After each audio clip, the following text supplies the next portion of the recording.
Bom dia, boa tarde, boa noite, galera! Uou! Vamos ver agora a nossa matéria.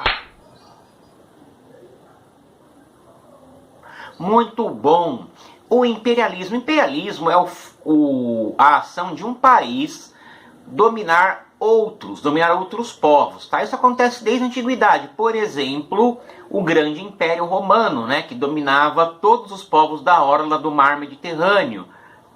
Teve também o Império Persa, teve também o Império Egípcio. Então, império é uma monarquia que domina outras, tá? Ou, na verdade, nem precisa ser exatamente uma monarquia, né? Os Estados Unidos pratica imperialismo no mundo e é uma república.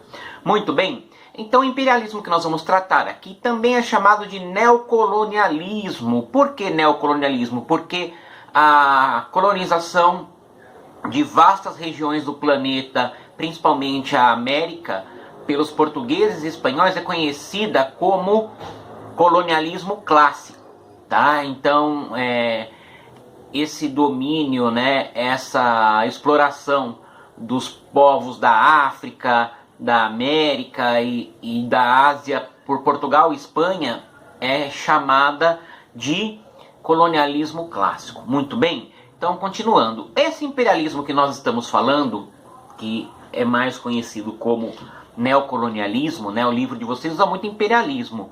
Eu prefiro o termo neocolonialismo, foi o que eu aprendi e o que eu uso mais, tá?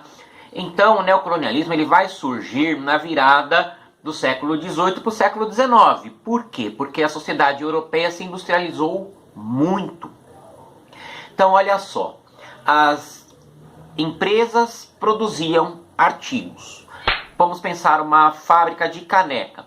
Fábrica de caneca tem 200 funcionários que fabricam as canecas. O dono dessas empresas, da época, começaram a adquirir muitas máquinas, né? Automatizaram a produção. E aí o que vai acontecer?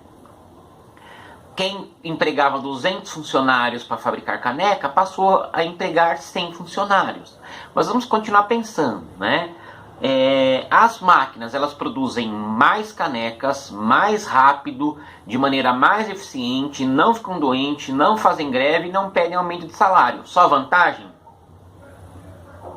Nem sempre. Vamos entender. Os funcionários, eles não apenas fabricavam as canecas, eles consumiam também. Então, o cara não vai ter dinheiro. Então, o que vai acontecer? As máquinas produzem muito, em enormes quantidades, produtos de qualidade, só que as pessoas que trabalhavam nas fábricas estão desempregadas e não conseguem consumir. Estão entendendo como a lógica não fecha? Então, um monte de fábrica produzindo muitos artigos, não tinha quem comprasse. Por quê? Porque justamente para comprar com a aplicação das máquinas se mandou um monte de trabalhador embora, pensando em não gastar salário, só que por outro lado não tinha quem consumisse. O capitalismo, ele é um sistema que, prestem atenção, ao mesmo tempo que ele cria as crises, ele também consegue sair das crises, né? Como? A solução para essa crise de produção, porque é o seguinte, quando se produz muito e as pessoas não compram, estoques altos, preços baixos. Estoques baixos, os preços sobem, né? A lei da oferta e da procura, a lei de mercado. Então o que aconteceu? As pessoas não compravam os produtos fabricados nas indústrias, resultado, o preço deles caía, com menos faturamento as empresas começavam a mandar os funcionários embora e a crise ia aumentando. Então, para solucionar isso, veio o neocolonialismo. O que aconteceu? Com esse neocolonialismo, os europeus conseguiram mercado consumidor, matéria-prima e mão de obra barata, né? Tudo aquilo que estava em estoque encalhado na Europa e não vendia, né? Isso ia ser vendido para os africanos. Produtos muitas vezes, né, obsoletos. Espera aí, deixa eu só achar aqui. Isso. produtos muitas vezes obsoletos, tá? Ou seja, coisa que os europeus já não queriam mais. Então, matéria-prima barata, controlando os países africanos, eles venderiam a preço baixo as matérias-primas, mão de obra barata, que os africanos e os asiáticos receberiam menos salário, menos valor de salário do que os europeus, né? Ou seja, uma solução que continuava deixando os europeus pobres das indústrias numa situação ruim. E, enfim, era um mercado consumidor, né? Mercado consumidor, matéria-prima barata e mão de obra barata, tá? A divisão da África foi feita na Conferência de Berlim, capitaneada pelo Otto von Bismarck, chanceler da Alemanha, entre 1884 e 1885, e aí se dividiu a África entre os países europeus. Qual o problema disso? O problema disso é que essas divisões foram feitas em cima de uma mesa, tanto que se vocês olharem o mapa da África, vários países têm linhas retas nas fronteiras, né? Os europeus repartiram a África entre eles, foi o que aconteceu. E nisso, muitas vezes, juntaram dentro do mesmo território povos que eram inimigos há muito tempo.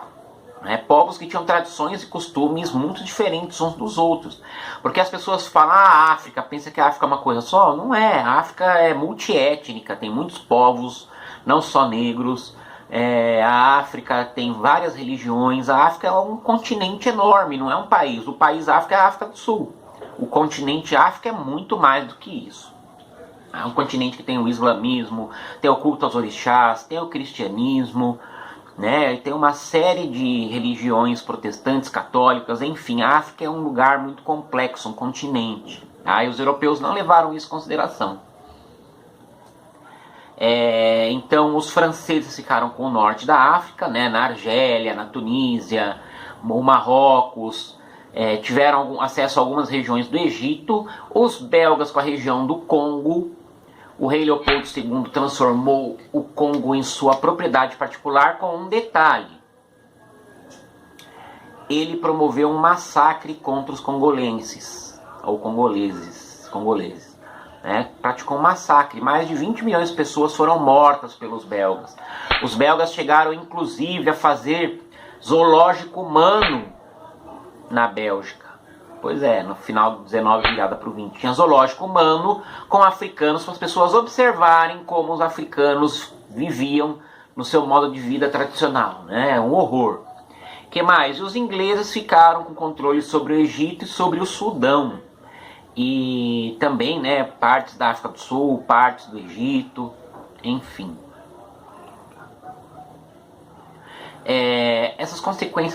A consequência dessa ocupação foi bem ruim para os africanos, tiveram que deixar à força o seu modo de vida, tiveram formas de trabalho humilhantes, enquanto os europeus já estavam organizados, porque foi lá que surgiu esse modo de vida. Eles já estavam organizados em sindicatos, em associações que lutavam pelos seus direitos. Os africanos não tinham nada disso.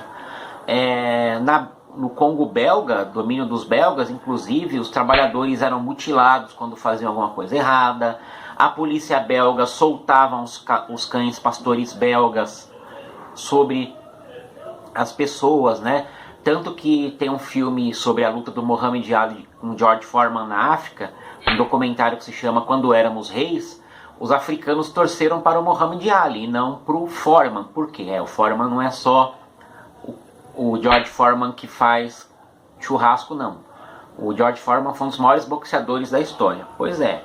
Então as pessoas não gostaram do Foreman lá na África. Por quê? Porque o Foreman chegou lá com um pastor belga, que é justamente o cão que a polícia belga soltava em cima das pessoas. O belga não é tão conhecido aqui no Brasil, aqui é mais conhecido o pastor alemão, tá? Então foi tudo muito ruim para os africanos. O imperialismo na Ásia e na Oceania, ele partiu para começar de uma nação asiática, que é o Japão, né? Hoje o Japão é um país bacana, né? Um país que todo mundo acha da paz, mas o Japão passou por coisas horríveis durante o século XX para poder ter uma postura pacifista, né? Porque o Japão no século XIX botava as garrinhas de fora, né? O imperador Mutsuhito que começou a era Meiji.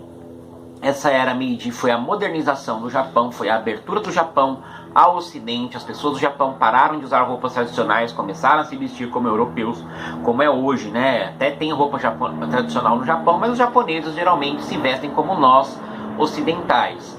E aí os japoneses começaram a fazer incursões militares nos países da região, em partes da China, como na Manchúria, na Coreia, na Indochina, e o Japão começou a ter indústrias que exportavam produtos para o Ocidente, né, como chá e seda. Para os game maníacos, né, os gamers, como se diz hoje, para os gamers é importante uma observação: a Nintendo é dessa época, tá? A Nintendo é dessa época, a Honda, várias empresas japonesas antigas, né, de videogame, de carro, só que a Nintendo não fazia videogame, ela fazia cartas de baralho. São aí da era Meiji, final do século XIX, início do século XX, beleza? Os Estados Unidos se tornaram uma potência no final do século XIX, né, conseguiu se tornar independente, captou muitos imigrantes. Então os Estados Unidos, na virada do XIX para o XX, já era uma potência e também estava praticando imperialismo, né? A China foi retalhada pelos europeus, dê uma olhada nessa imagem clássica que todo livro de história tem. Foi retalhada pelos europeus, né? Eles dividiram a China em várias partes e cada um ficou com um pedaço, né? Vocês veem aí a rainha da Inglaterra, o chanceler da Alemanha, o Otto von Bismarck, tem a mulher representando a rainha da França, alguém do Império Russo, czar do Império Russo, e o samurai japonês com a sua katana ali do lado, né? A Índia sofreu colonização dos franceses, dos portugueses, mas por último dos ingleses, que ficaram muito tempo lá, só foram embora da Inglaterra após a Segunda Guerra Mundial, graças ao movimento do Mahatma Gandhi. As Filipinas, ela era um território ali no Oceano Pacífico que foi colonizado pelos espanhóis, por isso o seu nome Filipinas, homenagem ao rei Dom Felipe. Mas a partir do século XIX, os Estados Unidos tomaram para si as Filipinas, né? Porque era um território de importante rota comercial. A Indochina, que é um país que não leva mais esse nome, ele foi dividido em Laos, Camboja e Vietnã. Tem esse nome porque parece mesmo uma mistura de cultura chinesa com indiana. Também foi ocupada pelos franceses, né, para adquirir matéria-prima. E a Oceania, né, que são muitas ilhas lá, os países mais conhecidos, Austrália e Nova Zelândia, foram colonizadas pelos ingleses, né, escoceses, né, enfim, britânicos. E agiram de forma muito cruel contra as etnias de lá. Houve resistência? Sim. Né, ficou muito famosa, por exemplo, a resistência dos cipaios. A guerra dos cipaios na Índia. Os cipaios eram indianos que haviam entrado no exército britânico, mas dado certo momento, tamanha era a opressão dos ingleses contra os indianos, que eles acabaram fazendo uma grande revolta. O que mais? Na África teve a resistência do rei Menelik II, que conseguiu botar os ingleses e outros para correr, né? E a Etiópia foi uma das poucas nações da África que teve menos incursões imperialistas por causa disso, né? Que mais? Na região do Quênia, o povo Nandi lutou muito contra as forças inglesas, né? Resistiram por 7 anos, mas quando seu líder foi morto, o movimento enfraqueceu. E quem lutou muito contra os ingleses são os Zulus, né? Os Zulus são famosos, inclusive, justamente por terem lutado contra os ingleses. Esse movimento de opressão dos povos europeus contra os africanos e asiáticos gerou movimentos nacionalistas de resistência, né? Na Índia se formou um movimento nacionalista que acabou dando origem, alguns anos mais tarde, né, no movimento do Mahatma Gandhi, que antes de qualquer coisa era pacifista sim, mas também era um movimento nacionalista indiano.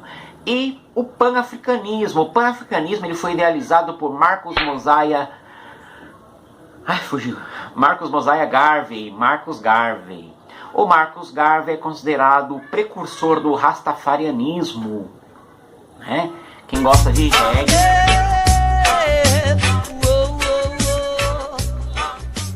já ouviu falar do rastafarianismo, né? Aquele povo que parece com o Bob Marley, com aqueles dreadlocks. O Marcus Garvey, ele também, além de precursor do rastafarianismo, ele é o pai do panafricanismo, uma teoria que dizia que todos os negros do mundo deveriam se juntar, né, e ir para a África. Então os negros sairiam dos países onde eles moravam, iriam todos para a África e lá defenderiam a África contra os europeus, né, contra a exploração dos europeus, né. Ele fundou a Associação Universal para o Progresso Negro, né? Então diziam que todos os negros eram irmãos, esses negros todos teriam que se juntar na África para defendê-la e defender os valores tradicionais africanos. Beleza? É isso aí, galerinha. Espero que vocês tenham gostado da aula. Se vocês tiverem alguma dúvida, avisem o professor. Respondam as 5 perguntinhas, né, do formulário Google que o professor vai mandar. Beleza? Falou, galera! Uou!